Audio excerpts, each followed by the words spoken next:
Hi குட்டீஸ், Pawan Velan time ஸ்டோரிஸில் இன்னைக்கு என்ன ஸ்டோரி பார்க்க போகிறோம் தெரியுமா? காட்டை பாதுகாக்க குட்டி மரங்கொத்தி. அவ்வளோ பெரிய காட்டை அந்த குட்டி மரங்கொத்தி எப்படி பாதுகாத்துச்சு அப்படிங்கிறத இந்த ஸ்டோரியில் நம்ம பார்க்கலாமா? ஒரு பெரிய அடர்ந்த காட்டில் ஆயிரக்கணக்கான மரங்களும் செடி கொடிகளும் பசுமையாக வாழ்ந்து வந்துச்சான். அந்த காட்டில் கீச்சு அப்படின்னு ஒரு குட்டி மரங்கொத்தி பறவை இருந்துச்சான். கீச்சுவுக்கு அந்த காட்டில் இருக்கிற ஒவ்வொரு மரமும் அவனோட ஃப்ரெண்ட்ஸ் மாதிரி ரொம்ப ரொம்ப பிடிக்குமா. ஒரு நாள் ராத்திரி காடு அமைதியாக தூங்கிட்டு இருந்தப்போ காட்டுக்கு வெளியிலிருந்து சில மனுஷங்க அவங்களோட தேவைகளுக்காக மரங்களை வெட்டுறதுக்காக பெரிய பெரிய கோடாரிகளோடையும் கத்திகளோடையும் வர்ற சத்தம் கேட்டுச்சான். அவங்க வர்ற சத்தத்தை கேட்டு காட்டில் இருக்கிற பெரிய பெரிய மரங்கள் எல்லாம் பயந்து நடுங்க ஆரம்பிச்சிச்சான்.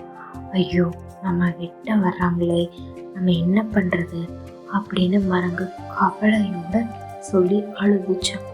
இதை பார்த்த குட்டி மரங்கொத்தி கீச்சுவுக்கு ரொம்ப கோபம் வந்துருச்சான். நம்ம ஃப்ரெண்ட்ஸ் ஆன மரங்களை நம்ம எப்படியாவது காப்பாற்றணும் அப்படின்னு நினைச்சிச்சான். உடனே கீச்சு படன்னு பறந்து போய் காட்டில் தூங்கிக்கிட்டு இருந்த மற்ற பறவைங்களையும் அணில்களையும் குட்டி குட்டி விலங்குகளையும் எழுப்பி ஒத்துமையாக ஒன்று சேர்த்துச்சான். மனுஷங்க எல்லாம் ஒரு பெரிய மரத்தை வெட்ட பக்கத்தில் போனாங்களாம்.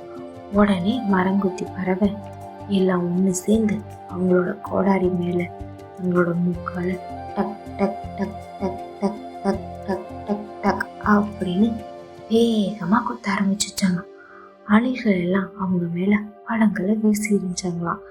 பறவைகள் எல்லாம் சின்ன சின்ன கற்களை எடுத்து அவங்க மேலே போட்டாங்களாம். பெரிய யானையெல்லாம் வந்து பெரிய பெரிய கம்பு தடியெல்லாம் எடுத்து அவங்கள துரத்துச்சான். இது எல்லாம் பார்த்து காடே ஒன்று சேர்ந்து வந்துருச்சே, நம்ம என்ன பண்ணுறது அப்படின்னு அந்த மனுஷங்கள்லாம் பயந்து போய் உடலில் அங்கேயே போட்டுக்கிட்டு ஓடி போயிட்டாங்களாம். காடும் மரங்களும் பத்திரமா காப்பாற்றியாச்சு. இப்போ உடனே காட்டில் இருக்கிற எல்லா விலங்குகளுக்கும் மரங்களுக்கும் அவ்வளோ சந்தோஷம். ஆபத்தில் இருந்து நம்மளை காப்பாற்றிச்சு இந்த கீச்சு பறவை. எல்லா மரங்களும் தங்களோட இலைய உண்மையாக அசைச்சு தேங்க்ஸு கீச்சு அப்படின்னு தன்னோட அன்பையும் தெரிவிச்சாங்க. காட்டை பாதுகாக்கிறது நம்மளோட கடமை அப்படிங்கிற நல்ல எண்ணத்தோட கீச்சு பறவையோட மனசும் நிறைவா இருந்துச்சு.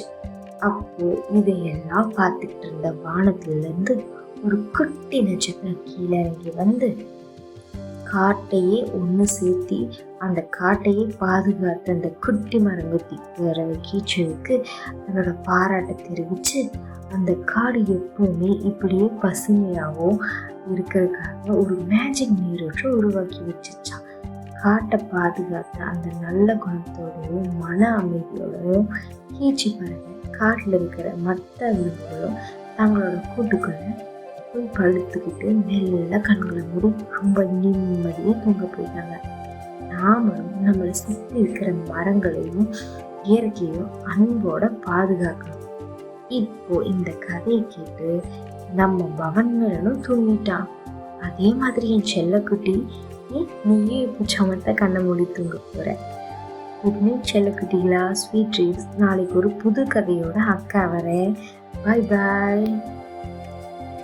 இந்த ஸ்டோரி உங்களுக்கு பிடிச்சிருந்துச்சுன்னா லைக் பண்ணுங்க, சப்ஸ்கிரைப் பண்ணுங்க குட்டீஸ். பாய் பாய்.